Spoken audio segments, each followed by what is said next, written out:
Operation సింధూర్లో BrahMos అందించిన విజయంతో భారత్ రష్యాలు తమ రక్షణ బంధాన్ని మరింత పటిష్టం చేసుకోవాలని భావిస్తున్నాయి. ఇందులో భాగంగా బ్రహ్మోస్ ఎన్జీ సూపర్సోనిక్ క్రూయిజ్ మిసైళ్లకు ఇంజిన్లను తయారు చేయాలనే అంశంపైన చర్చిస్తున్నాయి. రక్షణ రంగంలో ఎగుమతులపైన ఆధారపడకుండా అత్యాధునికమైన సాంకేతికతతో ఆత్మ నిర్భరతను సాధించాలనే లక్ష్యం దీనితో నెరవేరుతుందని భావిస్తున్నారు. ప్రపంచంలోని అత్యంత వేగంగా ప్రయాణించే సూపర్సోనిక్ మిసైల్ గా బ్రహ్మోస్ ను చెబుతారు. ప్రయోగించి ఊరుకుంటే చాలు అది తన పని తాను చేసుకుంటూ పోవడం దాని ప్రత్యేకతగా చెబుతున్నారు. నేల, నీరు, గాలిలోనూ తన సత్తా చాటగల శక్తివంతమైన క్షిపణిగా దానికి పేరు ఉంది. ఆపరేషన్ సింధూర్ లో పాకిస్తాన్ ఆక్రమిత కశ్మీర్ లోనూ ఉగ్రవాద స్థావరాలను మట్టుపెట్టడంలో బ్రహ్మోస్ ప్రశంసనీయమైన పాత్రను పోషించింది.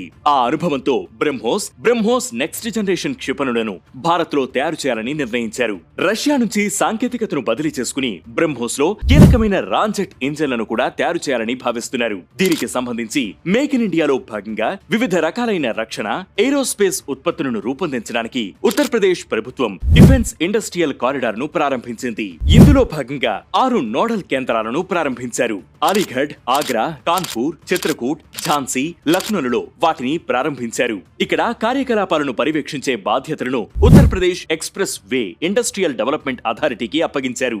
రక్షణ కర్మాగారానికి అవసరమైన మౌలిక వసతులు, భూమి, విద్యుత్, నీరు, రవాణా తదితరాలన్నింటినీ ప్రభుత్వమే ఏర్పాటు చేస్తుంది. ఉత్తరప్రదేశ్ లోని లక్నోలో కొత్తగా ప్రారంభించిన బ్రహ్మోస్ ఏరోస్పేస్ ఫెసిలిటీలో ఈ ఆయుధాలను తయారు చేస్తారు.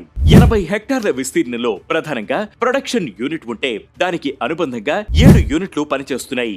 వచ్చే ఏడాది నుంచి 80 నుంచి 100 వరకు బ్రహ్మోస్లను, తర్వాత తరం బ్రహ్మోస్లను ఇక్కడ తయారు చేయాలని లక్ష్యంగా పెట్టుకున్నారు. రానున్న రోజుల్లో వాటిని 100 నుంచి 150 యూనిట్ల వరకు పెంచాలని యోచిస్తున్నారు. అలాగే ఏరోస్పేస్ విడిభాగాలు తయారు చేయడానికి కూడా ఇక్కడ ఏర్పాట్లు చేస్తున్నారు. రక్షణ మంత్రి రాజ్నాథ్ సింగ్, ఉత్తరప్రదేశ్ ముఖ్యమంత్రి యోగి ఆదిత్యనాథ్లు ఈ ఏడాది మేలో దానిని ప్రారంభించారు. ఇకపోతే బ్రహ్మోస్ ను భారత్ కు చెందిన డిఆర్డిఓ, రష్యాకు చెందిన ఎన్పిఓఎం సంయుక్తంగా రూపొందించాయి. బ్రహ్మపుత్ర నది, మాక్సోవా నదుల పేర్లను ఆధారంగా చేసుకుని ఈ అస్త్రానికి బ్రహ్మోస్ అనే పేరు పెట్టారు. దాని వేగం 2.8 నుంచి 3.5 మ్యాక్ల వరకు ఉంటుంది. అది దాని వేరియంట్ ను బట్టి 290 నుంచి 800 కిలోమీటర్ల వరకు ప్రయాణించగలుగుతుంది.